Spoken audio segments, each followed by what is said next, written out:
감사합니다. 부족한 저에게 말씀의 간증을 할 수 있는 귀한 시간을 허락하신 하나님 찬양합니다. 못나고 부족하고 연약하고 나약한 저를 이렇게 거룩한 강대상에 앉아서 하나님의 말씀을 증거할 수 있도록 허락하신 하나님 찬양합니다. 부족한 저의 입술을 어루만져 주시고 오직 나를 통해 하나님의 당신의 뜻이 드러날 수 있도록 나를 통로로 사용하여 주시옵소서. 저의 간증이 흘러갈 때 각각 귀한 우리 믿음의 선민님들 마음속에 각자의 믿음의 분량 가운데 깨달음과 은혜와 힘을 더하여 주시옵소서. 모든 걸 주님 앞에 맡기옵고 예수님의 이름으로 기도합나이다. 아멘. 여기서 우리 대선민님들 앞에서 하나님의 말씀을 전한다는 게 맞는가 생각을 해 보았습니다. 주의 사자인 목사님 말씀에 불순종하는 것과 같기에 자격 없는 제 자신을 십자가에 맡기고 설교라는 것이 강의 설교나 주제 설교가 있을 것인데 그런 설교를 하기보다는 어머님처럼 저 또한 주님을 만난 간증식의 설교를 하는 것이 마음도 편하고 그리고 말씀을 거스르는 부분도 없겠다 싶어가지고 하나님에 대해서 말씀을 나누고자 합니다. 제가 체험한 하나님의 만난 그 느낀 메시지를 중점으로 준비하게 되었습니다. 함께 은혜 나눌 제목을 굳이 제가 정한다면 하나님은 끝없으신 사랑입니다. 라는 제목으로 은혜 나누기를 원합니다. 하나님께서 우리를 향한 사랑이란 아들을 죽이시기까지 사랑하신 예수 그리스도 그 십자가 사랑, 그것이 핵심일 것입니다. 오늘 나눌 말씀의 관점에서 제가 정의를 다시 내려본다면 날 향한 그분의 계획하심, 그리고 그 계획하심 속에 그 뜻대로 살아가게 되어지는 삶, 그것이 오늘 저를 통해 부족한 입술로 이 설교 자리에 세우신 이유가 될 것이며 우리들에게 말씀해 주시는 주님의 메시지가 담겨 있지 않을까라는 믿음으로 오늘의 핵심 말씀 먼저 선포합니다. 언제나 우리와 함께 하시는 임마누엘 하나님이신 줄 믿습니다. 앞날을 알지 못하는 우리의 미래의 필요를 채우시는 에베네셀의 하나님이신 줄 믿습니다. 상한 우리의 이 몸과 마음을 고치시는 우리 여호와 라파의 하나님이신 줄 믿습니다. 수많은 우리 역경과 그리고 감사하는 깨달음을 우리 통해서 우리 삶 속의 회복과 평안을 주시는 우리 여호와 샬롬의 하나님이신 줄 믿습니다. 이 고백의 체험과 그리고 이 고백의 삶이 가장 행복하고 값진 삶이지 않을까라는 이 고백의 간증으로 말씀 시작합니다. 나를 향하신 하나님의 계획이 뭘까? 앞서 선포한 이 말씀이 답이 될 것입니다. 그러기에 그 계획하심 속에 살아갈 수 있는 방법은 바로 주님의 성품을 닮아가는 것이며 그분의 뜻을 알기 위해서 주께서 저의 삶의 여러 사건 등을 통해서 찾아오시고 말씀하시고 깨닫게 하시고 듣게 하신 어떻게 하면 주님께서 기뻐하시는 삶을 살아갈 수 있는지 이런 과정의 시간들로 하여금 하나님의 군사로 하나님의 자녀로 살아가고자 하는 저의 그런 삶 가운데 나타남을 믿습니다. 그렇다면 태초부터 날 향하신 그리고 여기에 계신 우리 믿음의 선배님들 그 주님의 계획하심과 섭리하심은 무엇인가? 또 다시 저는 생각을 해보았습니다. 하나님의 그 시기와 때에 우리를 사용하시는 주님이심을 믿습니다. 때가 참에 그 때가 참에라는 단어를 계속 생각나게 하셨습니다. 우리 히브리서 믿음장에 선진들이 이로써 증거를 얻었다고 하였습니다. 믿음의 선진들이 어떤 증거를 얻었나? 그렇다면 믿음의 선진들, 증거를 얻는 삶은 열매를 맺는 것인데, 열매를 맺기 위해서는 씨를 뿌리고 물을 주고 많은 시간과 땀이 필요하듯이 하나님의 이 우리의 나라를 확장하고 그 계획하심 속에 하나님의 그 주님의 영광이 나타나기 위해서는 저를 그리고 여기 계신 믿음의 선배님들을 불러주셨음을 믿습니다. 그렇습니다. 첫 번째로 부르심이었습니다. 나를 불러주셨습니다. 성경 66권 신구약에 나오는 믿음의 인물들, 그 삶의 여정을 스토리식으로 관점에서 그 성경을 바라다 보면은 내가 먼저 찾기 전에 주님의 끝없는 사랑이 나를 먼저 찾으셨고 우리를 건져내셨고 죽은 우리의 영을 살아 숨쉬게 하셨습니다. 그 이유가 무엇입니까? 훈련과 연단을 통해서 이 하나님의 나라를 세워나가시기 때문입니다. 우리가 허락하신 지상명령입니다. 우리는 많은 말씀의 구절들을 암송하고 그 말씀을 삶에 묵상하고 곱씹고 적용하고 실천하면서 매일매일 살아가고 있습니다. 첫 단추를 잘못 잠그면 결국 마지막까지 어긋나듯 세상을 창조하신 하나님의 설계의 도면에 이 질서에서 어긋나면 결국 모든 것들이 무너진다고 저는 생각을 합니다. 그런 차원에서 너희는 먼저 그의 나라와 의를 구하라. 그래야만 이 모든 것을 너에게 더 하시라는 말씀을 준비하는 이 간증을 준비하는 가운데 먼저 이 말씀을 저에게 생각나게 하셨고 계속 이 말씀을 묵상하게 하셨습니다.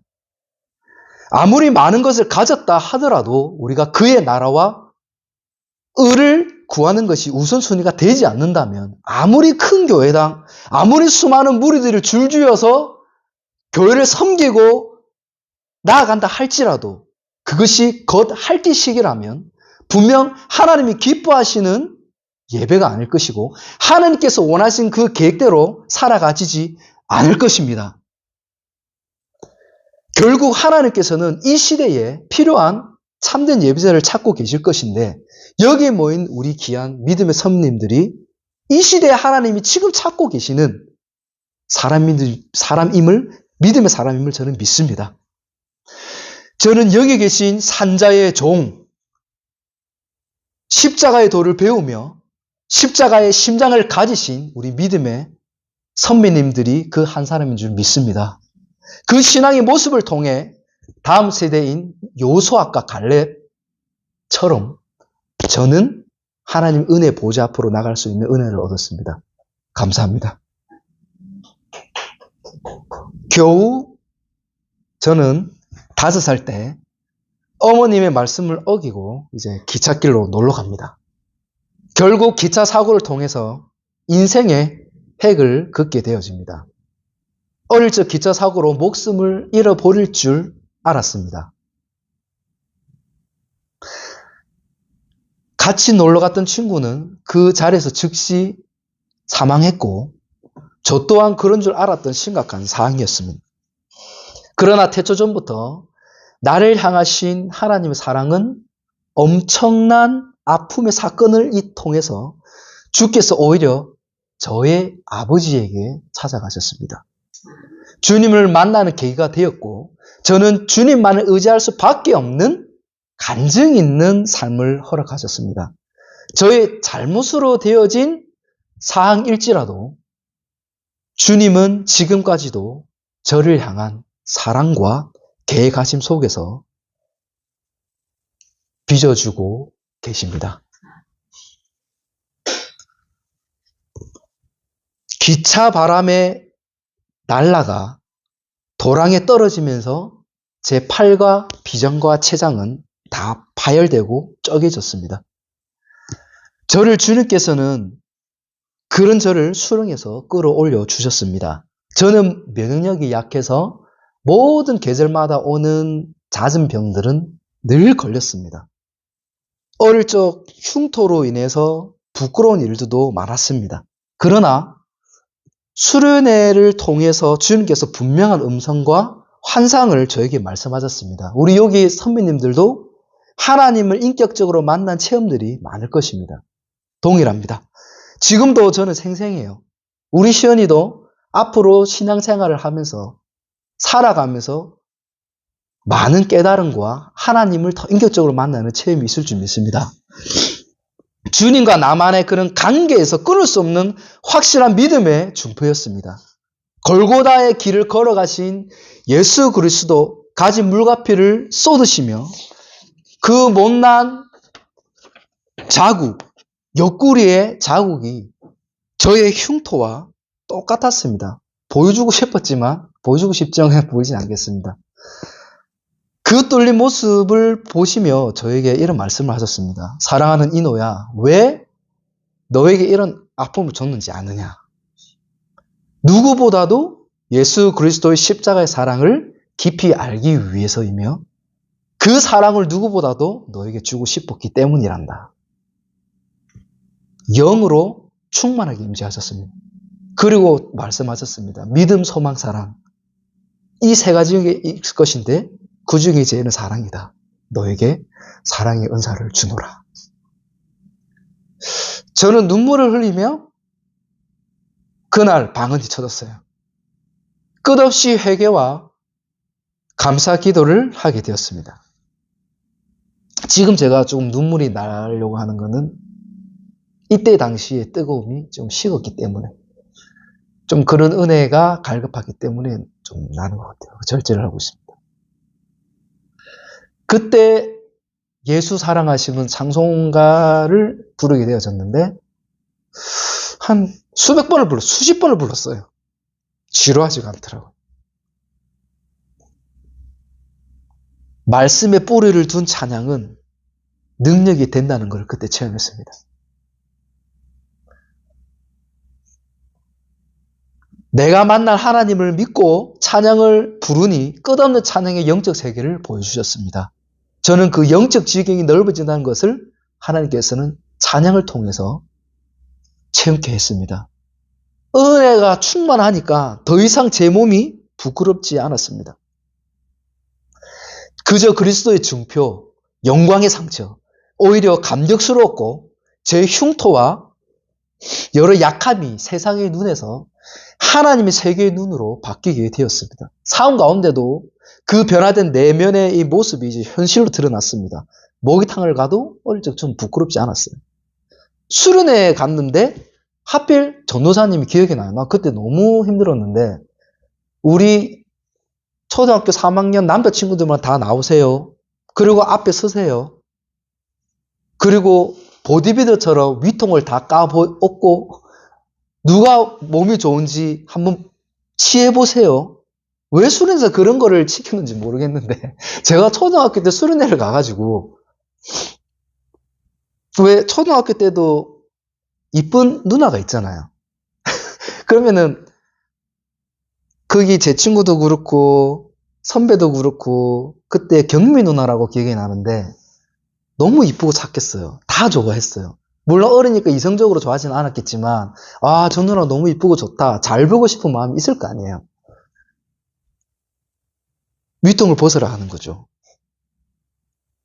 제가 벗기 싫어가지고 우쭈우쭈 하고 있을 때 이놈 안 벗고 너 뭐하냐 빨리 벗어. 울면서 벗었어요. 울면서. 지금은 나이가 있어서 그래도 흉터가 이 피부 색깔이라서 괜찮은데 그때 당시에는 빨갰어요. 지렁이 빨간 것처럼.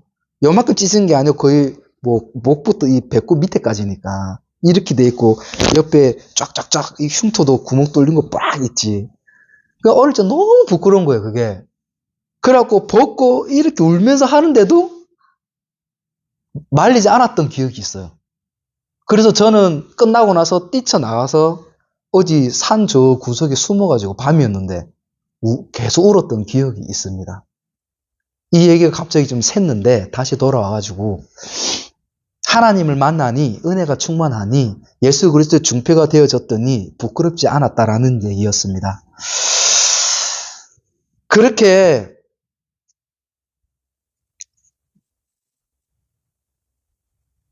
하나님의 세계의 눈으로 바뀌게 되어졌고 찬양의 깊이가 커졌습니다. 저에게 하나님께서는 사랑의 은사를 주셨죠. 그래서 사랑의 은사는 확실했습니다. 영혼을 볼 수 있는 눈을 달라고 그 이후부터 기도하게 되어지더라고요.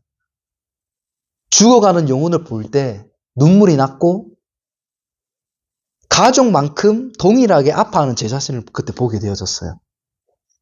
이게 예수님의 발자취를 따라가는 믿음의 선진들의 마음이구나.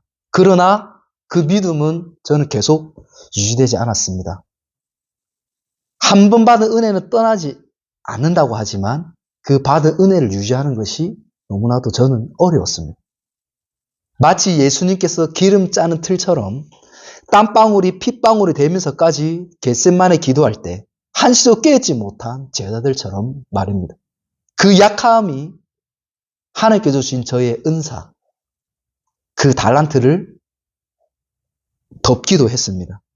사용하지 못하게 하셨겠죠. 거룩하지 못하니까. 하지만 하나님께서는 끝없는 사랑으로 저를 이끌어 주셨으며 고난과 역경과 그 과정을 통해서 저의 이 믿음과 성숙함은 자라났습니다. 그 가운데 제 인생의 삶의 본이 되었던 저의 형을 먼저 주님 품으로 불러가셨습니다. 한 번도 아프다는 말을 저에게 하지 않았어요. 살이 썩어 들어가는데 한 번도 저에게 아프다는 말을 하지 않아요. 제가 화장실에 새벽에 시가 마려워서 화장실에 간다고 잠깐 문을 열었더니 형 방에서 끙끙 앓는 소리가 납니다. 제 발자국 소리를 듣더니 입을 다뭅니다. 제가 똑똑하고 들어갑니다. 아무렇지도 않는 내색을 합니다. 한 번도 저한테 힘들다라는 말을 하지 않았어요. 어떻게 그럴 수 있나 싶어요. 인간적으로. 저는 조금만 힘들면 칭을 내거든요. 그런 모습치고는 우리 형이 너무 고룩한 거죠. 너무 고룩한 겁니다. 이렇게 표현하는 게 맞는 것 같아요. 성스럽다 할 정도로. 깨끗한 형의 그 내면의 모습을 제가 봤어요. 형이 아프기 전에, 물론 아플 때 소원기도 하고 목사길 간다고 준비할 때 형이 회개기도를 하는 걸 내가 많이 봤는데 형이 나한테 이런 말을 합니다. 이는 나는 회개기도를 하나님께서 어디까지 시키냐면 젖먹이 어릴 적에 있던 사탕 하나 흠진 것까지 회개하게 하더라. 그렇게 하나하나 자기 자신의 죄를 쓴뿌리를 다 뿌리 뽑게 하시더라고요. 그렇게 형을 깨끗하고 거룩하게 만드시더라고요. 저는 제 그 더러운 손으로 형의 아픈 부위에 손을 얹고 기도하며 안마를 해주는 게 진짜 조심스러웠어요. 매일 회개 기도와 치유의 은혜를 달라고 기도를 하게 되어졌고 아픈 부위를 한 해 넘게 1시간 매번 제가 밤마다 안마를 해줬어요. 제가 늘 자주 아파하면서인지 이제는 아픈 사람의 이야기를 듣고 그 아픈 사람을 보면은 너무나도 그 마음을 잘 헤아릴 수 있게 되어졌고 그 사람을 만져주면 그 사람들이 되게 시원하다고 하더라고요. 성경에서 나오는 치유의 은사가 있는 거구나. 이런 거구나라는 걸 저는 믿게 되어졌습니다. 하지만 치유의 은사도 결국 그리스도를 통해서 보혈의 그 능력으로 말미암아 이루어지는 것이고 내 믿음이 너를 구원하였다 하였다고 하신 그 말씀처럼 의심 없는 백부장인 믿음이어야 치유된다는 걸 사실 알았어요. 물 위를 걷는다 해도 조금만 의심하면 물에 빠지는 것처럼 믿게 하시는 것도 하나님의 주님의 은혜임을 사실 믿습니다. 저의 형은 성경에 나오는 내용처럼 저에게 보여줬습니다. 심장이 멈추기 전 복도에서 웃는 아이의 소리가 났어요. 형은 한 번만 웃고 있는 이 아이를 보고 싶다고. 애정 표현이 조금은 서툴렀던 형을 제가 압니다. 데리고 와달라고 합니다. 어머니에게. 우린 부탁했고 모르는 그 어린아이는 형 앞으로 데려옵니다. 그리고는 그 아이를 보고 순수한 영혼을 보며 마치 때묻지 않는 아이처럼 우리 형이 행복했어요. 그리고는 이제 됐다고. 감사하다고. 그리고 다시 보냈어요. 그리고 나서 병실의 TV 속에서 가나안 아프리카 사람들이 이야기가 나왔거든요. 그 새로운 병원이라고 그 기독교 병원에서 있었습니다.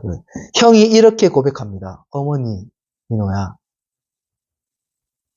저는 행복하고 감사해요. 이런 한국이라는 좋은 땅에서 태어나 이렇게 의학이 발달된 곳에서 좋은 약과 의사를 만나 편하게 이렇게 있을 수 있어서요. 그리고 형은 말합니다. 어머니, 저 이제 잠시 쉴게요. 어머니 기억나실 거예요. 저도 생생해요. 옆에 있었으니까. 내 생에 이럽니다. 내 생애 최고의 날입니다. 그리고는 딱 이렇게 눕습니다.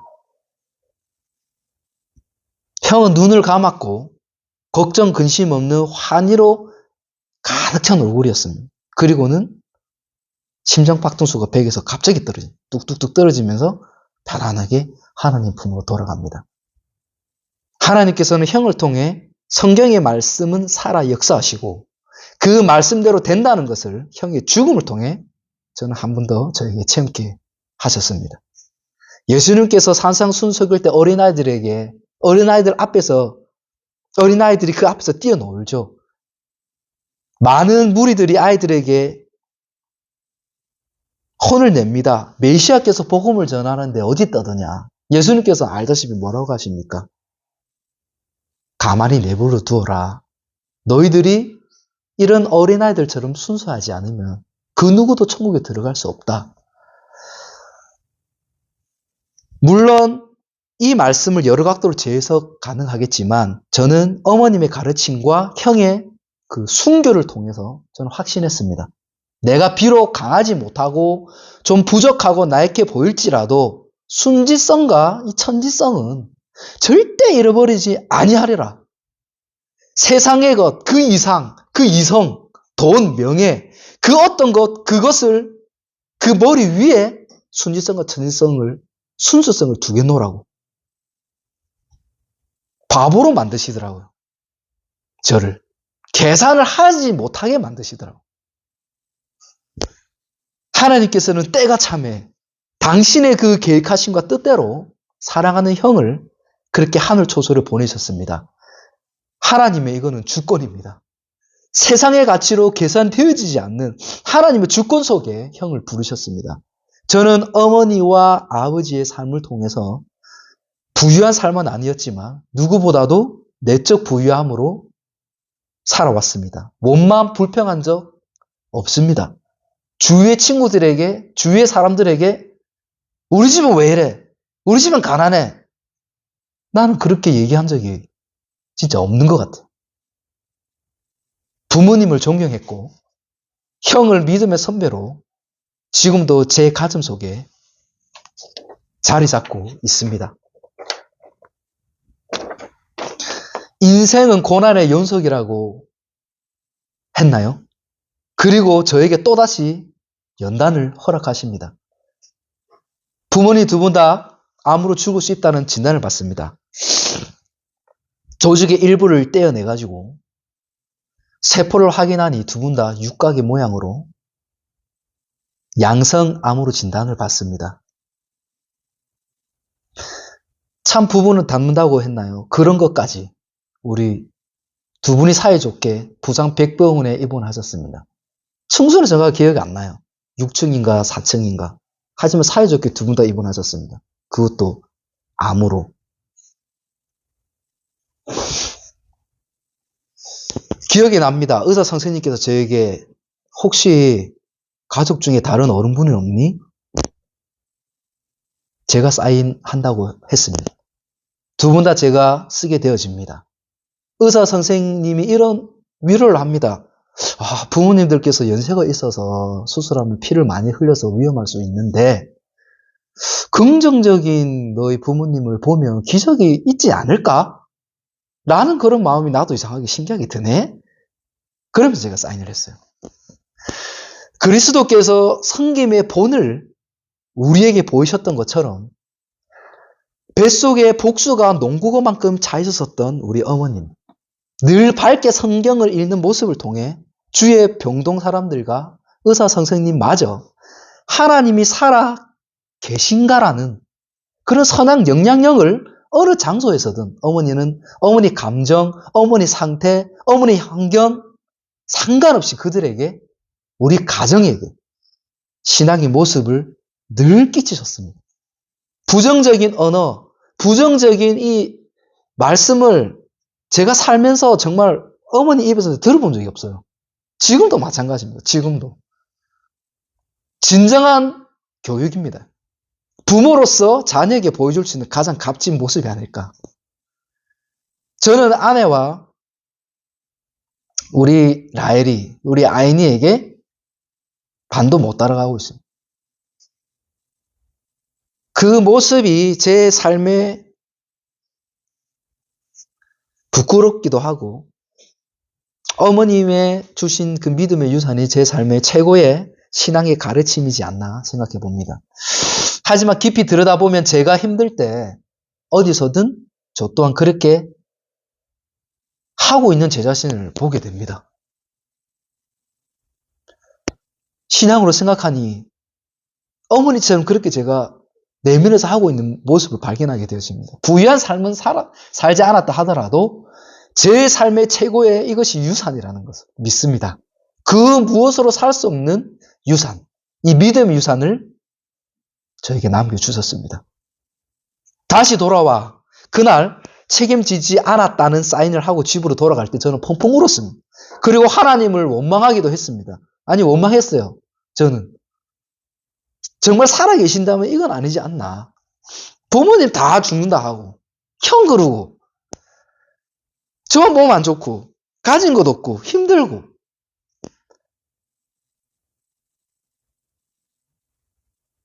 그때 찬양을 부르게 되어집니다. 아버지라는 찬양이에요. 이런 가사가 담겨져 있어요. 아버지 아시나요? 뭐 이런 나의 마음을 아직 부족한가요? 제발 힘을 주세요. 내가 쓰러지지 않게. 나를 안아주세요. 아주 오래전 당신은 걸어갔죠. 고통스러운 이 길을 십자가의 죽음까지도 나를 위해. 아버지 도와주세요. 나를 안아주세요. 이 찬양을 부르는데 진짜 큰 위로가 됐어요. 어머니께서는 병실에 누워 계실 때도 항상 성경책을 읽으셨어요. 복수가 가득 차가지고 남들이 다 옆에 있는 환자들이 걱정 근심하는데 어머님 뭘 하시냐면 이노야 이걸 통해 살아계신과 그분의 기적을 보게 될 거야. 믿음 없는 저는 근심 걱정 가득했어요. 내 속에 살아 역사하시는 주님과 그 믿음을 늘 저에게 보여주시는 그 어머님의 말씀에는 의심이 없었어요. 제 자신은 의심을 하지만 이것이 열매의 증거입니다. 저는 그 계기로 소원 기도를 하고 주를 위해 살겠다고 고백합니다. 그 순간 말씀이 꿀송이보다 달달하는 말씀이 피부에 와닿기 시작합니다. 저의 부모님의 삶은 마치 창조의 질서를 지키고 사신 분들인 것 같아요. 그것을 보고 자란 저는 같은 가치관과 질서를 지키며 살고자 노력하는 것 같습니다. 그 당시 제가 다니는 교회에 여러 논쟁과 분쟁들이 있었어요. 작은 여우 그 한 마리가 포도밭을 갉아먹듯 교회에 신천지가 들어오고 여러 어려움이 있었어요. 저는 10년 동안 그 목사님을 영적 아버지로 스승으로 섬기고 모시면서 정말 조건 아무 없이 봉사하고 섬기며 그렇게 믿고 매일매일 찾아가 있었기 때문에 10년 동안 매일매일 밤 9시에서 새벽까지 그걸 저는 섬겼습니다. 그런 목사님이셨어요. 근데 여러 가지 일들이 일어납니다. 다윗도 사울을 죽일 수 있는 상황에서 죽이지 않고 주님의 기름 부으심을 부은 자에게 순종해야 한다라는 창조의 질서를 알았기에 다윗은 입을 다물었습니다. 저 또한 하나님의 은혜였습니다. 입을 다물었어요. 수많은 말을 할 수 있었고 제 입장에서 제가 누명을 씌우고 중립을 지키고 있으니까 왜 이쪽 편이냐? 왜 저쪽 편? 왜 말을 들었는데 왜 봤으면서 말을 하지 않느냐? 충분히 얘기해서 내 입장을 얘기해서 나는 당당하게 억울함을 받지 않을 수도 있지만 하나님의 기름 부은 자였고 하나님의 입을 다물라. 내가 알아서 한다. 너희는 가만히 있어라. 잠잠해라. 그 말씀 저는 순종하고 가만히 있었습니다. 많은 사람을 잃었어요. 성도의 많은 사람을 잃었습니다. 네가 목사의 편이구나. 네가 반대편이구나. 네가 친천지구나. 혼자 아리를 하고 악몽을 꾸고 내가 스스로 해결할 되어지지 않으니까 가위에 눌렸을 때 내 안에서 성령 하나님께서 귀신을 쫓아보내고 온 식은땀이 다 나고 다시 나를 그렇게 살리시고 그런 경험들을 할 때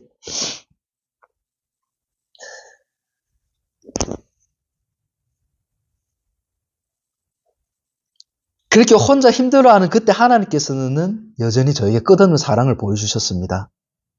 부산에서 찬양으로 10년을 섬기고 매년 사랑의 교회에서 측에서 주최하는 목자 세미나 때 저희의 찬양단이 2박 3일간 매년 찬양으로 저희가 섬겼는데 그때 세미나에 늘 참석하던 한 목사님께서 저에게 명함을 주십니다. 언제 생각나면 연락을 해라. 그리고는 전 잊고 이렇게 힘든 생활을 지내고 너무 힘들어서 금정 가난 산에서 혼자 등산을 하고 있었습니다. 그때 전화가 와요. 모르는 전화가 옵니다. 내가 받습니다. 나다. 대암교회 배강식 목사. 그러면서 처음으로 하시는 말씀이 다른 말이 아니고 기도를 하는데 네 생각이 났다. 어디 아픈 데 없나? 힘든 일 없나? 눈물이 나더라고. 이게 뭔가 하나님의 음성처럼 뭐 힘들었던 내 마음이 씻겨 내려가지면서 눈물이 나더라고요. 눈물이. 그러면서 수련회를 하는데 한번 그냥 올라오지 않을래. 그냥 편안하게 참석하지. 어머니와 상담을 하고 얘기를 하고 그 상담 끝에 저는 순종하고 올라갑니다. 그 계기로 저는 신학대학원에 들어가게 되고 전도 사역을 시작하게 되었고 강도사 고시 합격과 동시에 교육자의 삶에서 가장 가치 있고 하나님께 기이 사용 받습니다. 그러나 저의 부족함과 사탄의 끊임없는 유혹으로 목사 안수 받기 6개월 전에 또다시 한 번의 아픔을 겪고 저는 흑암 속에 보내야만 했습니다. 마치 이 물고기 뱃속에 갇힌 것처럼 요셉이 창살 안에 갇힌 것처럼 말입니다. 하지만 이 모든 것들은 이 모든 걸 또한 하나님의 은혜였습니다. 그럼에도 불구하고 내 심령은 사탄을 절대 건드릴 수 없었습니다. 신앙 고백입니다. 하나님의 은혜로 말미암아 선택받은 자의 구원을 얻은 저였습니다. 매 순간 성화의 단계를 밟게 하셨고 그런 상황 가운데서도 요셉처럼 하나님을 향한 저의 이 간절한 마음과 주님을 찾고자 하는 갈망, 이 고난이 닥쳐올수록 더 악해질수록 주님께를 향한 그 신실한 저의 마음은 더 뜨거워졌습니다.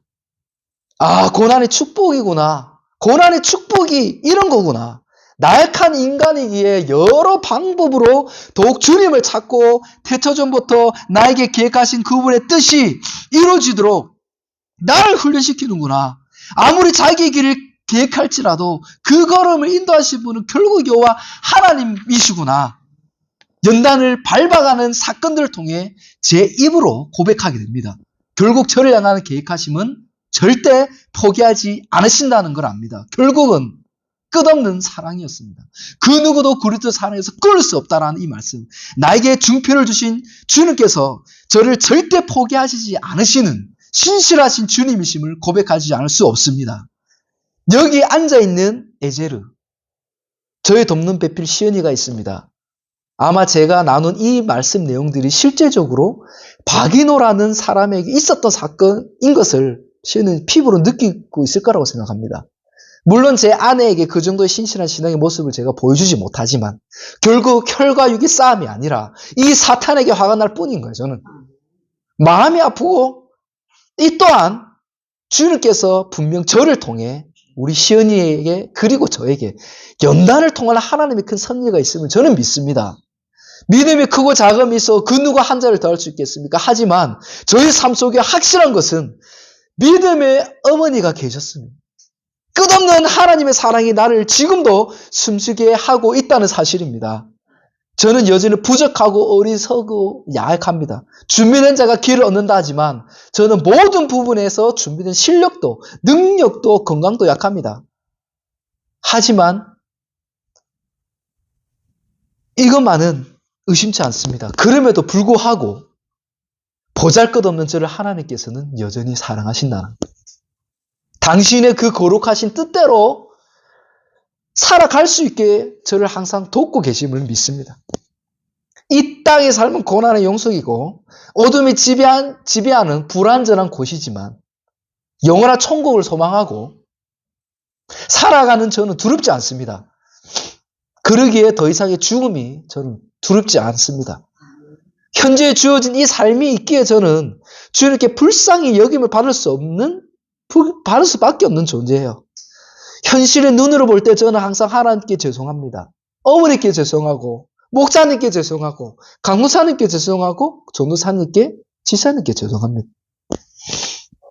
왜? 도움의 기도, 중보의 힘으로 저는 지금 현재 지탱하고 살고 있기 때문에 너무나 감사드립니다. 하나님의 시기와 때는 주님의 주권 속에 있음을 저는 믿습니다.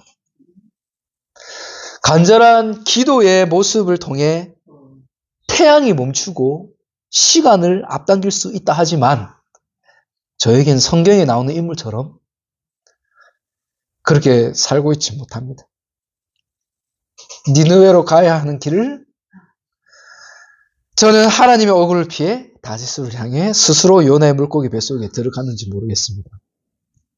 하지만 주님은 그곳에서마저도 임마누엘 하나님으로 함께 계십니다. 매 순간순간 내가 걷는 이 길이 힘들고 빗나가고 걸음 어린아이처럼 아이 마냥 보낸다고 할지라도 실수하지 않으시고 끝없이 사랑하신 주님의 말씀만은 저는 포기하지 않고 살기를 원합니다. 제가 답답해 보일 수 있습니다. 저도 모르는 건 아니지만 때가 참해. 그것이 내 때가 아니더라도 다음 세대인 우리 자녀들이 있고 하루를 천년같이 여기시는 주님이시기에 하루하루 주님의 끊임없는 사랑과 그 보호 아래 감사하며 행복하게 살고 싶은 게 제 마음입니다.